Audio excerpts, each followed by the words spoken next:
Hoje é 3 de março e as noites ainda são frias, mesmo aqui, num clima temperado. Ontem fez menos 4 graus Celsius, 25 graus Fahrenheit. Estava muito gelado de manhã, parecia inverno andando e ouvindo o gelo sob os pés. Não teve muita geada, mas o bastante para eu achar que vale a pena usar coberturas nas plantas de salada de inverno. Elas vão ficar por mais 2 dias, porque a previsão é de que a geada continue até quarta-feira. Hoje é segunda, mas durante o dia temos essa luz solar linda. Então, este vídeo é sobre como estamos chegando perto do equinócio. Agora é sobre aproveitar a nova luz e o potencial de calor para propagar mudas em especial. Ainda não semeei nada do lado de fora, mas olhe só para tudo isso aqui. Então eu vou só comentar sobre o tecido enquanto estamos aqui. Esse tecido não é dos mais grossos e acabou rasgando um pouco por causa disso. Ele tem 25 gramas por metro quadrado. E eu gosto dele, mesmo assim, porque olhe para as plantas embaixo e veja como estão saudáveis. E você pode ver como é simples, é só colocar o tecido, deixando ele por cima delas. Não faria isso o inverno inteiro, mas nesse período de noites frias, acho que compensa. Não usamos muito isso neste inverno, porque as noites não estavam tão frias como agora. Mas é isso que eu faço toda noite, só para esse banco onde não há outra fonte de calor. Eu só coloco isso à noite assim e depois enrolo de manhã. Há pequenas ações que ajudam as plantas. Sem muito investimento, é só um tecido reutilizado. Como falei, não há tapete térmico e a estufa é fora da rede elétrica. Vou mostrar a cama quente em breve. É uma fonte gratuita de energia, mas dá trabalho. Só para mostrar alguns exemplos do que está acontecendo aqui. Então, rabanete semeado em múltiplas sementes, e isso foi semeado há 11 dias. Mas todas essas mudas começaram a vida na minha estufa. Eu faço isso porque dentro de casa lá as noites são muito mais quentes do que aqui. Ontem à noite fez primeiro sol, mas na estufa felizmente não chegou a essa temperatura. Na verdade fazia cerca de 13 graus, uns 50 e poucos Fahrenheit. E isso significa que se você tiver noites frias, isso realmente desacelera a germinação. Então tudo leva pelo menos uma semana para começar a crescer lá dentro. E então eu trago para cá, porque para cultivar as plantas, você precisa de menos calor relativamente do que para o processo real de germinação. Então, olha esses nabos, eles também foram semeados em grupos.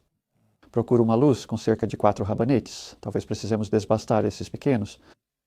Esse é o nabo hakurai, ótimo para semear agora. Ainda dá tempo de plantar nabos, mas não recomendo após meados de março, pois florescem no verão. E então temos as cebolinhas, que são a única exceção aqui. Na verdade, essas foram semeadas no dia 11 de janeiro. Todo o resto foi semeado, fevereiro. Todo o resto foi semeado no dia 14 ou depois. Semeado em grupos, novamente. Está lindo. Gosto de vê-las assim. Essas cebolinhas foram plantadas em grupos no dia 14. Lindos cachos surgindo.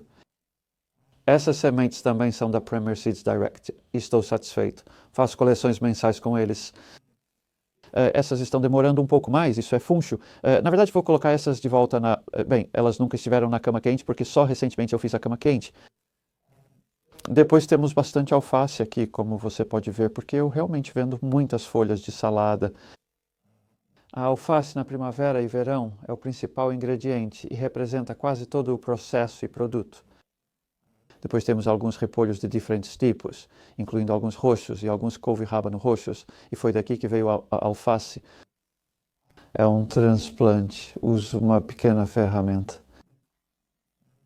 Isso é ideal, pois é muito liso e permite puxar tufos inteiros de uma vez. E essas já passaram do que eu consideraria o estágio ideal, né? Porque já tem bastante raiz e você faz um buraco e enrola a raiz dentro. Não precisa descer na vertical ou algo assim. Sim, é realmente simples. Na verdade, eu tenho uma voluntária aqui no momento que aprendeu fazendo, né, o processo de transplante. E ela fez tudo isso em cerca de um dia. Algumas pessoas experientes diriam que isso é devagar, mas fiquei satisfeito com o resultado. A vantagem do despaste é precisar de pouco espaço para germinar várias mudas. Então, em uma dessas bandejas, eu posso conseguir 1000 plantas de uma só, se eu precisar. Isso significa que você usou esse espaço apenas para germinar as mudas nos primeiros 6 ou 7 dias de vida. Se você começasse assim e semeasse nas bandejas de módulos, precisaria de muito mais espaço, por mais 6 ou 7 dias, algo difícil de conseguir nesta época do ano. E você sabe, cada pedacinho de espaço, essa área que eu tenho aqui, é tudo o que eu tenho para meio acre, 2.000 metros quadrados de cultivo. E este é o verdadeiro centro de força de uma etapa do crescimento. Não é porque as plantas ficarão aqui para sempre, mas percebo que se eu puder germinar as mudas em casa e deixá-las crescer por cerca de uma semana, já garante força e um sistema radicular bem desenvolvido. Isso significa que depois eu as coloco em um banco sem aquecimento por mais uma semana, 10 dias, talvez 2 semanas, dependendo do clima lá fora e da época do ano. Nesse estágio já estão boas e fortes. Então nós temos, para te dar um exemplo do que tem aqui, temos espinafre, bastante espinafre na verdade, em parte porque meu espinafre de inverno não está muito bom nesta primavera. Vale a pena semear espinafre cedo. Essas beterrabas me impressionam, pois foram semeadas recentemente. Há uma semana, 7 dias, literalmente. Enquanto as ervilhas foram semeadas há cerca de 10 dias e são principalmente para brotos, mas você tem a opção. Estou cultivando uma variedade chamada Hearst Green Shark, que vai dar vagens, mas também pode ser para brotos. Olha lá esse funcho aqui, está crescendo muito bem. Estou satisfeito com isso. Vamos desbastar para no máximo 2. Semeamos 2 sementes por célula, o que funciona bem para o funcho, pois 1 ou 2 são adequadas. E a própria cama quente, a temperatura, você pode ver que está, deixa eu ver, essa cama quente tem 6 dias agora. Ela atingiu 40 graus em 3 dias e continuou subindo. Agora está no máximo 70 graus Celsius, 160 Fahrenheit, uma loucura. Mas não está quente demais para as mudas. E ao levantar isso aqui, eu sinto que está morno por baixo, agradavelmente quente. E ali estão pimentões e berinjelas, que também vão ser transplantados. Então, de novo, é a mesma vantagem.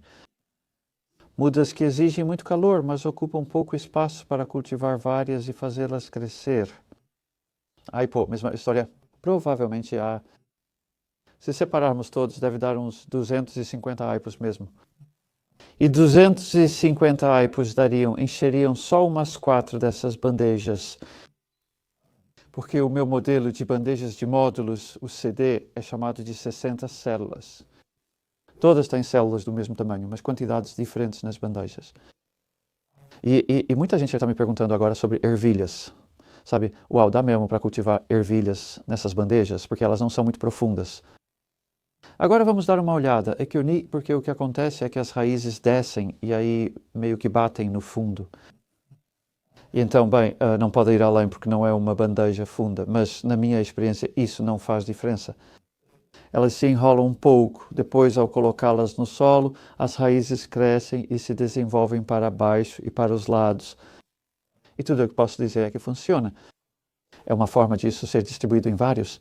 Tem em média 2 sementes a homestay e a germinação é quase 100%. Estou muito satisfeito. Isso significa que temos muitas plantas de ervilha em um espaço pequeno. Então, novamente, é uma forma eficiente de propagar. Para usar menos composto, percebo que as bandejas costumam ser grandes demais, oferecendo mais composto do que as mudas precisam, o que causa encharcamento. Vou encerrar aqui, pois a rega é fundamental na propagação. Com que frequência rego aqui? Na verdade, só uma vez a cada 2 dias. Então, eu reguei hoje de manhã, mas não reguei ontem. Se continuar ensolarado, rego de novo amanhã, depende do tempo. Geralmente, eu diria que se você não tem certeza sobre regar, talvez espere um pouco. Evite deixar as bandejas tão encharcadas que impeçam a circulação de ar. O ar é tão importante quanto a umidade, então tenha cuidado ao regar. Por exemplo, essas alfaces eu não reguei hoje de manhã, apesar do dia ensolarado ontem, mas reguei no sábado de manhã. Isso é só para você ter uma ideia. Não pense automaticamente que você precisa regar todas as suas bandejas todos os dias. E tem mais uma coisa, na verdade, eu não resisto em te contar, que é o processo de aclimatação. Então eu poupo muito tempo e esforço ao aclimatar essas mudas, quase não faço isso. O que eu faço é dizer, isso estava crescendo, agora está pronto para plantar. Vá direto para o canteiro sem pré-aquecimento ou manta, não é necessário. Depois coloque a manta por cima. E você pode dizer que a manta por cima faz parte disso. Ela mantém protegido e mais ameno. E isso faz a diferença. Aclimatar as plantas, levando-as para fora de dia e trazendo de volta à noite, dá muito trabalho. Por isso, sempre busco métodos mais rápidos. Espero que isso te incentive. Propague e logo preencherá todos os canteiros vazios.